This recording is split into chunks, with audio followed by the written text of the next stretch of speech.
Au moment où la MONUSCO se retire progressivement du Sud Kivu, les acteurs locaux doivent être capables de prendre la relève afin de pouvoir assurer de nouveau la protection des civils, dit l'abbé Baala, coordonnateur national du PDDRCS.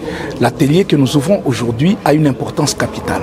Vous le savez que dans le cadre de la transition MONUSCO, le PDDRCS doit jouer un rôle important parce qu'il va hériter de toutes les capacités qui étaient là, l'expertise, mais également les compétences qui étaient mises en route pour la question de la protection d'abord des civils, parce que nous sommes un programme de pacification. Le DDR MONUSCO s'occupait également de ce qu'on appelle le DDRR, c'est-à-dire le rapatriement, réintégration des groupes armés étrangers. Et cela est encore une fois parmi les missions du PDDRCS. Il y a la transition MONUSCO qui a commencé au Sud Kivu. Les Nations Unies restent à nos côtés parce que les Nations Unies vont rester à travers les agents des Nations Unies, etc. C'est pour ça que nous devions, nous d'abord, prendre les devants, former nos cadres à pouvoir recevoir justement cet enseignement technique, à pouvoir planifier également la manière dont se fera ce travail. Nous sommes en train de faire beaucoup d'actions en Ituri avec la MONUSCO. Beaucoup d'actions qui sont menées dans la province du Sud Kivu avec la MONUSCO. Et ayant une vocation nationale, nous savons que nous serons accompagnés par les Nations Unies dans toutes ces actions qui seront menées dans les autres provinces. En tout cas, pour ceux du Sud Kivu qui sont concernés aujourd'hui, parce que c'est eux qui doivent d'abord prendre leurs responsabilités, je suis certain qu'ils vont suivre cette formation avec détermination, parce que ceux qui vont participer, nous avons fait participer d'autres cadres de la coordination nationale.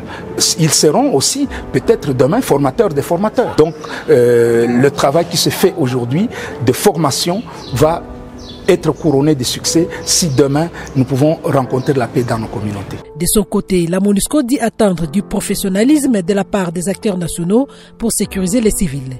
Le général Beret Modi, chef de la composante police de la MONUSCO. La MONUSCO se tient autour des acteurs nationaux pour que les décisions et orientations présidentielles qui ont été prises d'offrir à la population la paix à travers le désarmement, la démobilisation ainsi que la réinsertion de ceux qui détiennent les armes dans leur communauté.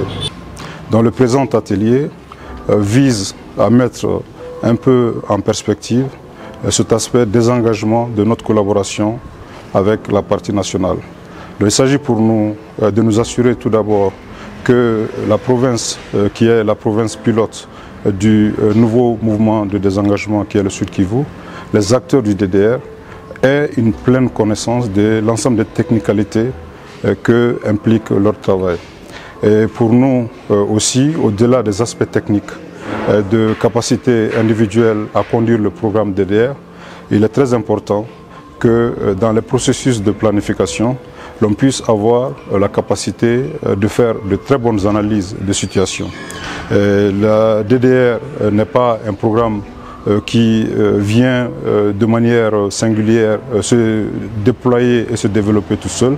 Et cela se déploie, se développe dans un ensemble où nous avons des engagements pris par le gouvernement pour le développement et nous avons des engagements pris par le gouvernement aussi pour la sécurité.